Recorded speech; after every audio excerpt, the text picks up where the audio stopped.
ദേവന്റെ സ്വത്താക്കാത്തത് എന്താണെന്നാണ് അദ്ദേഹത്തിന്റെ ചോദ്യം. ഞാൻ കുറച്ചുകൂടെ നോക്കൂ, ഇവിടുത്തെ അദ്ദേഹം പറയുന്ന പ്രശ്നം എന്താണെന്നറിയോ? ഇതിൽ നഷ്ടപ്പെട്ടുവെങ്കിൽ അല്ല, ഒരു സെക്കൻഡ് ശ്രീ ജയരാജ്, ഇതിൽ തട്ടിപ്പുണ്ടായിരുന്നു എന്ന് പറയണമെങ്കിൽ എന്താണ്? ഞാൻ അങ്ങനെ പറയുന്നില്ലെന്നേ. അന്വേഷണത്തിന്റെ വഴിക്ക് നടക്കട്ടെ. അങ്ങനല്ല, ഈ സമർപ്പിക്കപ്പെട്ട സ്വർണം, ഒരു സെക്കൻഡ്, തട്ടിച്ചു എന്ന് പറയണമെങ്കിൽ എന്ത് ചെയ്യണമെന്ന് അറിയാമോ? ഇതിന്റെ കണക്ക് ദേവസ്വം ബോർഡിൽ ഉണ്ടാകരുത്.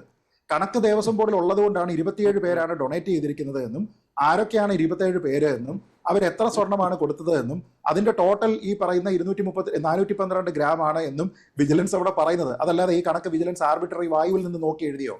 ഞാൻ ചോദിക്കട്ടെ, ഈ 412 ഗ്രാം ആണെന്ന് എവിടുന്നാ കിട്ടിയേ? 27 പേര് കൊടുത്തു എന്ന് എങ്ങനെ കിട്ടിയേ? ആരെഴുതി വെച്ചു?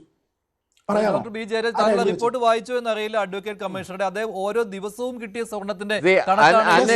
അല്ല, അങ്ങനെ കിട്ടുമ്പോൾ 27 എന്ന് പറയുന്നത് 27 ദിവസമായിട്ട് കിട്ടണമെന്നില്ല. ഒരു ദിവസം പല സെലിബ്രിറ്റീസും അത് കൊടുത്തിട്ടുണ്ടാവും സ്വർണം. അങ്ങനെ വേണമെങ്കിൽ വായിക്കാം. 5/6/2017 80 ഗ്രാം, 10/6 246 ഗ്രാം. ഏറ്റവും കൂടുതൽ സ്വർണം കിട്ടിയത് ആ ദിവസമാണ്. 11/6/2017 5 ഗ്രാം, 15/6 5 ഗ്രാം, 16/6 25 ഗ്രാം, 19/6/2017 50 ഗ്രാം. അങ്ങനെ ടോട്ടൽ 412 ഗ്രാം സ്വർണമാണ് ഈ കൊടിമരത്തിലേക്ക് ഈ ഭക്തർ നൽകിയ സംഭാവന എന്ന് പറയുന്നത്. അത് 1, 2, 3, 4, 5, 6 ദിവസങ്ങളിലായിട്ടാണ് കിട്ടിയത്. അപ്പോൾ 27 ആളുകൾ നൽകിയതാവാം.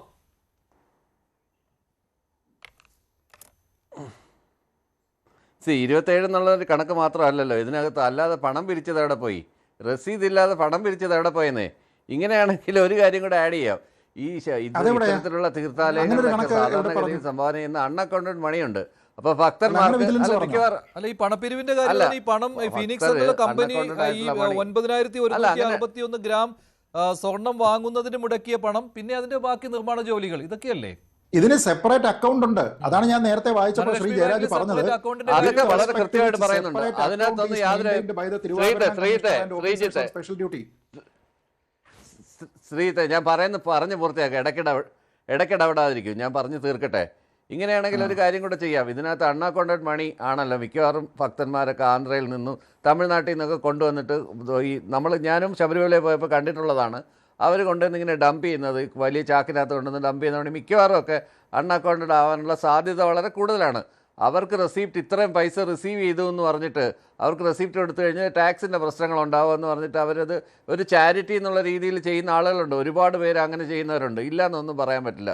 അത്ര നിർദോഷരായ ഭക്തന്മാരൊന്നും അവിടെ വരുന്നില്ല. ഇപ്പം വിജയ് മാല്യ അവിടെ വന്നതും അങ്ങനെയുള്ള വലിയ മുതലാളിമാർ വരുന്നതും എല്ലാം അത്ര വലിയ ചാരിറ്റിയിലൂടെ പണം ഉണ്ടാക്കുന്നവരും നേരെ അങ്ങനെ കുറച്ച് ആളുകൾ അങ്ങനെ വരുന്നുണ്ട്. അപ്പൊ അതിനൊക്കെ റെസീറ്റ് കൊടുക്കാൻ നിന്ന് കഴിഞ്ഞാൽ ഞങ്ങൾക്ക് റെസീറ്റ് വേണ്ട എന്ന് അവർ പറയുന്നത് എന്ന് പറയാതെ ചൈൽഡിഷായിട്ട് സംസാരിക്കാൻ താങ്കൾ സംസാരിച്ച സമയത്ത് ഞാൻ ഇടപെട്ടോ? താങ്കൾ പറഞ്ഞത് വെറും ഫ്ലിംസി ഗ്രൗണ്ട്സിനകത്താണ് ഈ കെട്ടിപ്പൊക്കിക്കൊണ്ടിരിക്കുന്നത്. കുംഭത്തിനകത്ത് നിറച്ചിട്ടു, അതിനെ എടുക്കാൻ പറ്റത്തില്ല, അത് അക്കൗണ്ട് ചെയ്യാൻ പറ്റത്തില്ല എന്ന് പറയുന്ന പൊട്ടത്തരം ഞാൻ ഇത്ര നേരം കേട്ടോണ്ടിരുന്നില്ലേ? ഉടനെ അരി എത്രാന്ന് ചോദിക്കുമ്പോൾ പയറഞ്ഞാഴി എന്ന് പറയുന്നത് എന്തൊരു അരി എത്രാന്ന് ചോദിക്കുമ്പോൾ ഞാനൊരു കാര്യം പറയട്ടെ. താങ്കൾ കുംഭത്തിനകത്ത് കുഴിച്ചിടുമെന്ന് പറഞ്ഞുകൊണ്ടാണ് ഞാനിത് പറയേണ്ടി വന്നത്. രേഖപ്പെടുത്തേണ്ട അല്ലെങ്കിൽ സ്ട്രോങ് റൂമിലോട്ട് ആയിട്ടുള്ള കാര്യങ്ങൾ കൊണ്ടുവന്നത് കൊണ്ടാണ് എന്നെ കൊണ്ട് ഇത്രയും ഞാൻ ഇടപെടത്തില്ല. ഇങ്ങനെയാണെങ്കിൽ ആർക്ക് വേണമെങ്കിലും ഇങ്ങനെ ശക്തന്മാർ സാധനങ്ങൾ കൊണ്ടുവരിക, അവിടെ കുഴിച്ചിടുക, അല്ലെങ്കിൽ ഇത് ദേവസ്വമായിട്ട് മാറ്റാൻ പറ്റില്ല. അല്ല ശ്രീത്തെ, ആ ഭാഗം എന്റെ ഉണ്ടത് വാട്സാപ്പിലുണ്ട്. ഞാൻ ആ ഭാഗം അത് താങ്കൾ എടുത്തു വെച്ചിട്ടുണ്ടെങ്കിൽ അതൊന്ന് വായിച്ച് കേൾപ്പിക്കും ഡോക്ടർ ബി ജയരാജനെ. പ്രയാർ ഗോപാലകൃഷ്ണനും അവിടെ സന്നിഹിതനായിരുന്നു ആ സമയത്ത്. ഈ അങ്ങനെയൊക്കെ പറയുന്ന ആ ഒരു ഭാഗമല്ലേ അത് നോക്കേണ്ടിയിരിക്കുന്നു. ഞാൻ ആ ഭാഗം എടുത്തു വെച്ചിട്ടില്ല, അത് എടുക്കേണ്ടിയിരിക്കുന്നു. അതാണ് പറഞ്ഞത്. അവിടെ ദേവസ്വം, വിജിലൻസ് ഉൾപ്പെടെയുള്ള ആൾക്കാരുടെ സാന്നിധ്യത്തിലാണ് ഈ പരിപാടി നടക്കുന്നത്. പിന്നെ ശ്രീ ജയരാജനെ സംബന്ധിച്ചിടത്തോളം എങ്ങനെയാണ് ഈ നിധികുംഭത്തിലേക്ക് നിക്ഷേപം നടക്കുന്നതിനെ കുറിച്ച് അറിവില്ലാത്ത കാര്യത്തിനെ കുറിച്ച് ദയവ് ചെയ്ത് അഭിപ്രായം പറയരുത്. അത് എല്ലായിടത്തും ഇങ്ങനെയാണ്. അത് അവിടെ അളന്നെടുത്തതിന് ശേഷമല്ല, അതിന്റെ അളവ് നോക്കാതെ ആ സാധനത്തിനെ നേരെ എടുത്തിട്ട് ഈ നിധികുംഭത്തിലേക്ക് നിറച്ചിടുകയാണ്. അതിലൊരു വിലപിടിപ്പുള്ള രത്നങ്ങൾ വരെ ഉണ്ട്. അത് എല്ലാ സ്ഥലങ്ങളിലും അങ്ങനെയാണ്. പിന്നീട് അതിന്റെ സങ്കല്പം ഏതെങ്കിലും ഒരു സമയത്ത് ഈ കൊടിമരം മാറ്റുന്നുണ്ടെങ്കിൽ ഇത് എടുത്തതിന് ശേഷം അതിനെയും അത്രത്തോളം സ്വർണവും രത്നങ്ങളും വീണ്ടും നിക്ഷേപിക്കണം എന്നുള്ളതാണ് അതിന്റെ സങ്കല്പം. അപ്പോൾ അത്രയും ഇരട്ടിയൊന്നും പലർക്കും ഇടാൻ പറ്റാത്തതുകൊണ്ട് ഇതിടും, കുറച്ചുകൂടെ കൂടുതലിടും. അത് എല്ലാവർക്കും ഇടുന്നതിന് വേണ്ടിയിട്ടാണ് ഈ ഭക്തജനങ്ങളോട് വന്നിട്ട് നിങ്ങൾ കോൺട്രിബ്യൂട്ട് ചെയ്യൂ എന്ന് പറയുന്നത്. അത് പബ്ലിക്കായിട്ടുള്ള നോട്ടിഫിക്കേഷൻ കൊടുത്തിട്ട് ചെയ്യുന്നതാണ്. അതിന് നിങ്ങൾ റെസീറ്റ് കൊടുക്കാൻ എന്ന് പറഞ്ഞു കഴിഞ്ഞാൽ ഒരു ചെറിയ കാര്യം ഞാൻ പറയാം.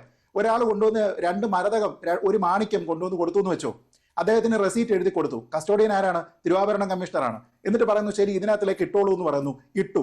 നാളെ ഓഡിറ്റ് വരുന്നുണ്ടെന്ന് ചോദിക്കും, ചേട്ടാ ഇവിടെ 2 മരതകവും 1 മാണിക്കക്കല്ലും റിസീവ് ചെയ്തിട്ടുണ്ടല്ലോ, ഇത് എന്ത് എന്ന് ചോദിക്കുമ്പോൾ തിരുവാഭരണ കമ്മീഷണർ എന്തോ പറയും, അത് ആ കുഴിയിൽ ഇട്ടിട്ടുണ്ടെന്ന് പറയും. അങ്ങനെയാണെങ്കിൽ പറയാം അത് ഇടാനുള്ള ഓർഡർ എവിടുന്ന സാറേ എന്ന് ചോദിച്ചു കഴിഞ്ഞാൽ അയാൾ തൂങ്ങിയോ? അയാൾ പെട്ടോ? അങ്ങനെ ചെയ്യാൻ പറ്റില്ല. നിങ്ങൾക്ക് ദേവസ്വത്തിന്റെ പ്രൊസീജിയർ അറിയാത്തതുകൊണ്ടാണ്. ആ പ്രൊസീജിയറിന്റെ നൂലാമാല കൊണ്ടാണ് ഈ പരിപാടി നടക്കുന്ന സമയത്ത് താഴികക്കുടങ്ങൾ 22ാമത്തെ പാരഗ്രാഫിലുള്ള കാര്യം അല്ലല്ല 22ാമത്തെ പാരഗ്രാഫിലുള്ള കാര്യം ഉണ്ടല്ലോ, മറ്റേ ആധാർശില ലേയിങ് സെറമണിയുടെ കാര്യം. അതിൽ ഈ കോയിൻസ് ഇടുന്ന കാര്യവും കൊണ്ടാണ് വാജിവാഹനം തന്ത്രിയുടെ വീട്ടിലിരുന്നതും ദാണ്ട് ഇപ്പൊ പല ഫൈനാൻസിന്റെ ഓഫീസിൽ നിന്ന് 2.5 കോടി പേരിൽ 62 ലക്ഷം ഒക്കെ വന്നത്, അത് പിടിച്ചെടുത്തതും ഒക്കെ അത് വാജിവാഹനം തന്ത്രിയുടെ വീട്ടിൽ പോയതും മറ്റേത് വീട്ടിൽ പോയതും ഒക്കെ ഏതാണ് പീഠം കാരണമാണെന്ന് ഞാൻ പറഞ്ഞു തരുന്നുള്ളൂ. കള്ളത്തരം കാണിച്ചവൻ ഏതവനാണെങ്കിലും അതിനകത്ത് യാതൊരു സംശയം വേണ്ട. കള്ളത്തരം കാണിച്ചവൻ ഏതവനാണെങ്കിലും അവന് മാതൃകാപരമായിട്ട് കാര്യമില്ല. ഭരിക്കുന്ന സമയത്ത് കൊടുത്തുവിട്ടാൽ കള്ളത്തരമാവും. CPM ഭരിക്കുന്ന സമയത്ത് ഇവിടെയുള്ള ദേവസ്വം ബോർഡിന്റെ അമ്പലങ്ങളിൽ നിന്ന് നിലപാട് ആരെല്ലാം ഇതിനകത്ത് കള്ളത്തരം കാണിച്ചിട്ടുണ്ടോ അവരെ എല്ലാം നിയമപരമായി കൊണ്ടുവരും എന്നുള്ളത് തന്നെയാണ്. അതുകൊണ്ട് ഹൈക്കോടതി നിർദ്ദേശ പ്രകാരമുള്ള SIT ആണ് അന്വേഷണം നടത്തുന്നത്, വിജിലൻസ് ആണ് അന്വേഷണം നടത്തുന്നത്. ഡോക്ടർ ബി ജയരാജ്, ഇവിടെ ഒരു പ്രശ്നം എന്ന് പറയുന്നത് ഈ അഡ്വക്കേറ്റ് കമ്മീഷണർ എന്നയാൾ പ്രധാനപ്പെട്ട ആളാണ്. അഡ്വക്കേറ്റ് കമ്മീഷണർ പ്രധാനമാണ്. ഈ പറയുന്ന 2017 അഡ്വക്കേറ്റ് കമ്മീഷണറുടെ സാന്നിധ്യം ഉണ്ടായിരുന്നു. അദ്ദേഹം കൃത്യമായിട്ട് ഓരോ ഘട്ടത്തിലും നിന്ന് അവിടെ ഓരോ പ്രവൃത്തിയുടെയും മേൽനോട്ടം വഹിച്ച ആളാണ്. അത് മാത്രമല്ല ഓരോ തവണയും അദ്ദേഹം ഹൈക്കോടതി റിപ്പോർട്ട് നൽകിയിരുന്നു. ആ റിപ്പോർട്ടിലൊന്നും ഹൈക്കോടതിക്ക് എതിരഭിപ്രായം ഉണ്ടായിരുന്നില്ല. മറിച്ച് LDF ഭരണസമിതിയുടെ കാലത്ത് ഈ അഡ്വക്കേറ്റ് കമ്മീഷണർമാർ അറിഞ്ഞിരുന്നില്ല ഈ കാര്യങ്ങൾ എന്നുള്ളതാണ്. അപ്പോൾ അതാണ് ഏറ്റവും പ്രധാനപ്പെട്ടത്. അതുപോലെ കള്ളത്തരത്തിന് വേണ്ടിയാണ് അഡ്വക്കേറ്റ് കമ്മീഷണറെ അറിയിക്കാതിരുന്നത്. മഞ്ജുഷ് ഒരു കാര്യം മഞ്ജുഷ് ഇപ്പൊ പറഞ്ഞിരിക്കുന്നത്, രണ്ടാമത് പറഞ്ഞിരിക്കുന്നത് അഡ്വക്കേറ്റ് കമ്മീഷണർ അല്ല, സ്പെഷ്യൽ കമ്മീഷണർ. കൊടിമരത്തിന്റെ കാര്യത്തിലാണ് അഡ്വക്കേറ്റ് കമ്മീഷണർ വന്നത്. നോക്കൂ, ഇവിടെ ഒരു കാര്യമുണ്ട്. ഈ സ്വർണം അവിടെ നിന്ന് തട്ടിച്ചു എന്ന് പറയണമെങ്കിൽ എങ്ങനെയായിരിക്കും? ശരി, റെസീറ്റ് കൊടുത്തിട്ടില്ല. അങ്ങനെയാണെങ്കിൽ ആരൊക്കെയോ കൊണ്ടുവന്നു, എന്നിട്ട് ആ സ്വർണം അവിടെ വാങ്ങി, എന്നിട്ട് അവർക്ക് റെസീറ്റ് കൊടുത്തില്ല. പക്ഷെ ഞാൻ പറയുന്നത് ഇത് 412 ഗ്രാം ആണ് എന്നുള്ളത് അവിടുത്തെ മഹസറിൽ എഴുതി വെച്ചേക്കല്ലേ. സ്വീകരിക്കുന്ന സ്ഥലത്തെ മഹസറിൽ ഇന്നയാൾ തന്നിരിക്കുന്നു എന്ന് പറഞ്ഞ് ഡേറ്റ് സഹിതം എഴുതിയിട്ട് മൊത്തം 412 ഗ്രാം ഉണ്ടെന്ന് എഴുതി വെച്ച് കഴിഞ്ഞാൽ അത് വെട്ടിപ്പാണോ? റെസീറ്റ് കൊടുക്കാതിരിക്കുന്ന വെട്ടിപ്പാണെന്ന് നമുക്ക് വേണമെങ്കിൽ ആരോപിക്കാം. പക്ഷെ ഞാൻ പറഞ്ഞ അവരുടെ കയ്യിൽ അതിന്റെ കണക്കുണ്ടല്ലോ, കണക്കില്ലാതിരിക്കുന്നതല്ല. അയ്യോ, നിങ്ങൾക്ക് കാര്യം അറിയില്ല. അത് വേറെ ഇത് വേറെ. നിങ്ങൾ കൺഫ്യൂസ് ആക്കല്ലേ. എന്റെ പൊന്ന് ജയരാജ, ഇത് രണ്ട് കാര്യങ്ങളാണ്. ജയരാജ, ഇത് രണ്ട് കാര്യങ്ങളാണ്. ജയരാജന് മനസ്സിലാകത്തോണ്ടായിരിക്കും ശ്രീ പണിക്കർ അത് ആരും തെറ്റിദ്ധരിച്ചു പോകുന്ന ഒരു കാര്യമാണ്. ഈ കുംഭത്തിൽ കുഴിച്ചിട്ടു എന്ന് പറയുമ്പോൾ എനിക്ക് തോന്നുന്നത് 22ാമത്തെ പാരഗ്രാഫിൽ അദ്ദേഹം പറയുന്ന കാര്യമായിരിക്കും അല്ലേ? അത് അദ്ദേഹത്തിന് അറിയില്ലെന്നേ. ഇത് രണ്ട് കാര്യമാണ് പുള്ളിക്ക് ഇതുവരെ മനസ്സിലായി. ഇതല്ലേ മറ്റേ ആധാർശില ആ സമയത്തല്ലേ, ആധാർശില ലേയിങ് സെറമണി ആ സമയത്തല്ലേ അത് താങ്കൾ പറഞ്ഞു അല്ലേ? All those were the offerings of the devotees which were intended to be stored and preserved in the pit and remain there for years together as treasure during the continuance of the Thojam in the temple. അല്ലേ? അങ്ങനൊന്നും ചെയ്യാൻ പറ്റത്തില്ലെന്ന് ജയരാജ് ഇവിടെ വന്നിരുന്ന പറഞ്ഞാൽ പറ്റുമോ? അങ്ങനെയാണ് ആചാരം. നിങ്ങൾ തീരുമാനിച്ച മാറത്തില്ല. ഇത് രണ്ട് പ്രൊസീജിയർ ആണെങ്കിലും പറയുന്ന ഇതാണെങ്കിൽ രണ്ട് പ്രൊസീജിയർ ആണ്. സൗകര്യപൂർവ്വം പറഞ്ഞാൽ മതിയല്ലോ. ഇത് ആധാരശീലയുടെ സ്ഥലത്ത് കുഴിച്ചിട്ടെന്നങ്ങ് പറഞ്ഞാൽ മതിയല്ലോ വാക്കാല്.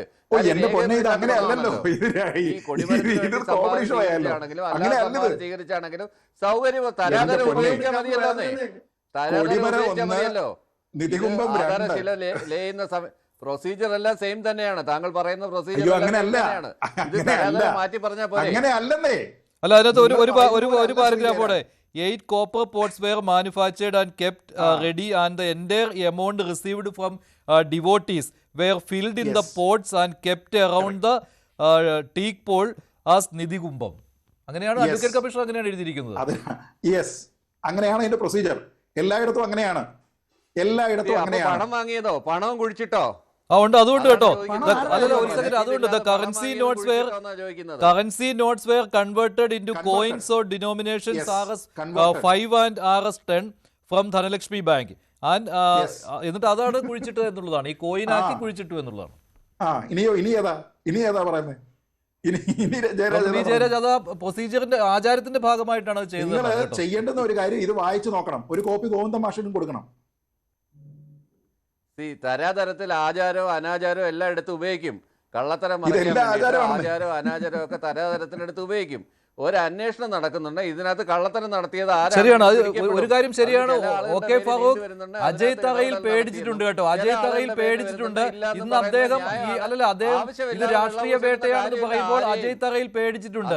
താൻ അറസ്റ്റിലേക്കാണോ പോകുന്നത് എന്ന് അജയ് തറയിൽ ഭയക്കുന്നുമുണ്ട്. അജയ് തറയിലായിക്കോട്ടെ, വേറെ ആരെങ്കിലും ആയിക്കോട്ടെ, അവരെ എല്ലാവരെയും ജയരാജിന്റെ ഒരു അവസ്ഥ ഞാൻ ആലോചിച്ചു പോവാണ്. അദ്ദേഹം കൂടുതൽ വാർത്തകൾക്ക് news 18 Keralam YouTube channel subscribe ചെയ്യുക.